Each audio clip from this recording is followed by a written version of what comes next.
In this video, I'm going to show you how to turn on or enable send as message on iPhone on iOS 18. So instead of send as SMS, a new feature on iPhone allows you to send your iMessage message as SMS or message on your iPhone if the receiver is not using iPhone or it does not have the iMessage setup. So if at the end of this video, you found this video helpful and informative, please don't forget to like and subscribe. Now the first one to do is go to your iPhone settings. On the settings page, scroll down and click on apps.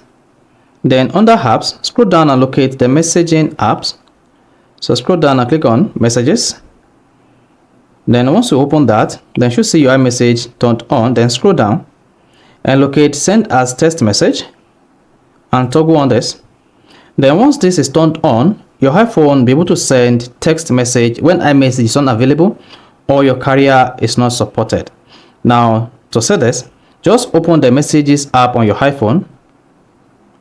Then you see text message SMS that is in the inbox. So this is to tell you that if this particular person is not using iMessage, you'll still be able to send message on your iPhone using text message function. So if this is helpful and informative, please don't forget to like and subscribe.